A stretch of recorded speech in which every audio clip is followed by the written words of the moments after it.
now, J.D. Martinez to right field and way out of here. Look at this thing go. It's springtime, and that means baseball. Hello, and welcome to the Pick Last review of MLB The Show 17, giving you the average gamer's take on the latest version of this baseball series. MLB The Show 17 was released on March 28, 2017, exclusively for the PlayStation 4 by San Diego Studio. There are more modes and options in this game than I have time to even bring up here, but I'll try to be at least somewhat thorough. The Road to the Show returns, letting you take your created player from prospect to the minors to the big leagues. You get the usual customization options: looks, name, position, handedness, number, you know, the usual. You can base your player on a real Major League Baseball player or make it completely custom. If you go the custom route, depending on your player's position, you're given minimum values in certain skill sets. You can then add 5 flex points to that, depending on which of those skills you want to focus on. You're put through your paces in a 60-yard dash, which is entirely not controlled by you, and then either pitching or batting and fielding trials, in which you can see your draft stock rise or fall. You can then play in up to 2 showcase games where prospects play for Major League Scouts. You can choose to skip one or both if you want, but you could be hurting your draft status if you do. You'll likely find yourself drafted by a big league team and placed on their AA roster.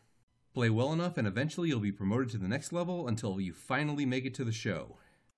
You'll earn points to spend on your skills as you play.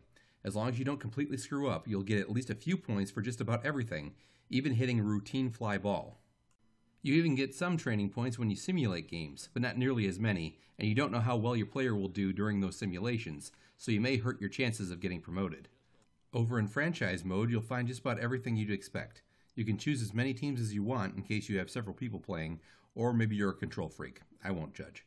You manage all aspects of your team, from roster moves to hiring and firing coaches to scouting to rotations and lineups. You can have your staff handle specific groups of tasks if you don't want to deal with certain things, but I haven't found a way to manage some things in a group and have the staff take care of the rest. So you're either dealing with the entire group or auto-managing the entire group.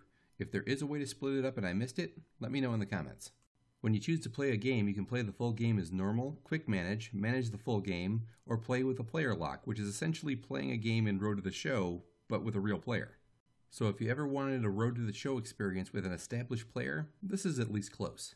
The menu shows approximately how long each of these types of playing will take, and in most cases you can jump between them on the fly, in case you feel like playing it a different way right in the middle of a game. Of course, the object of franchise mode is to build your team into a contender and win as many World Series titles as you can over several years. That may seem like a no-brainer, and it is, but the depth of it here seems nearly perfect. Speaking of the World Series, you can also skip right to October in postseason mode. You can take the default bracket from the 2016 playoffs, have the game generate random matchups, or select your own. Once again, you can control as many of the teams as you want, and can skip right up to the last game of the World Series if you want to, and get yourself a quick championship. For a little different flavor, you can play it in conquest mode, which seems to ask the question, what if the board game Risk was played with baseball teams? This mode is part of the Diamond Dynasty section, which unfortunately I won't be able to get into in detail. But Diamond Dynasty is where you create your own unique team onto which you draft big league players by picking their baseball cards. You can, of course, buy more card packs to try to get better players. You design all of the important aspects of your team, from the name, all of the colors and details of the uniforms, and the logo, which you can make yourself or download from the community. The only thing you don't design is your stadium, which you also have to draft like the players, choosing between real big league parks.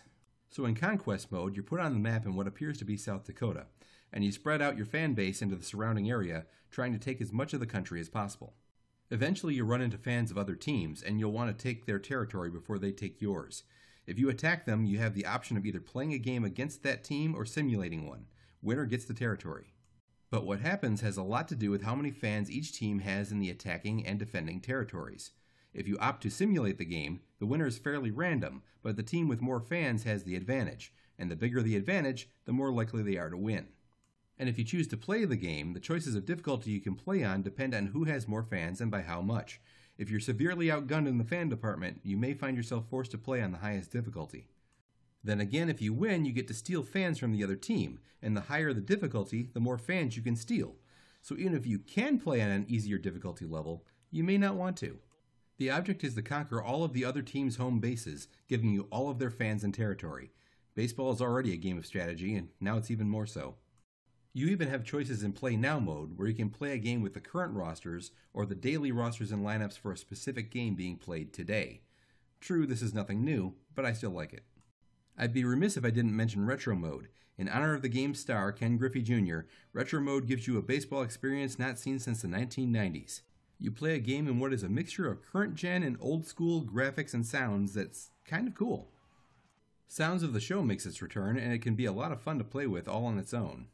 You can add your own music to the game, which, even if you don't use any other features of it, at least expands the original 12-song soundtrack, making it less likely you'll hear the same songs over and over again. Of course, you can add and remove songs from the rotation at any time. But what really makes this feature is the ability to add songs to specific players and teams in certain situations. You can go into edit mode and put up to 3 bookmarks into as many songs as you want, both on the original soundtrack and the songs you added. You can then put those songs, from whichever bookmark you want, into specific player and team slots. You can even put in cheers and jeers for your players. So if you've ever wanted to walk up to the plate to your favorite song, you can. If you want to play something silly if the visiting team makes an error, do it. If you think the New York Yankees should only play songs from your Air Supply cover band, sure. Or if you're a Giants fan and you think that they should play a song called I Can't Stand LA at every game, go right ahead. The difficulty settings are fairly standard, although you can also set them to dynamic. On dynamic, it will get easier or harder depending on how well you play. Just remember, even for me, the beginner difficulty is much, much too easy. And I've come all this way and not mentioned the graphics.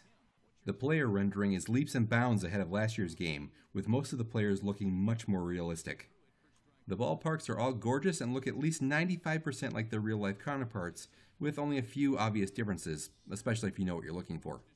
If you want a Major League Baseball experience, The Show is essentially the only game in town. But that's okay, because it would take quite an effort to top this game. Is it perfect? Probably not, but it's a lot of fun and has a lot more options than a baseball game should be allowed to have. You'll find plenty to do here. I'd have to give it a 9 out of 10, but if pushed, I may fall towards 10.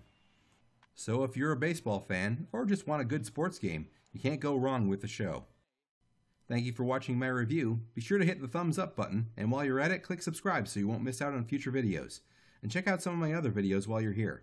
See you next time.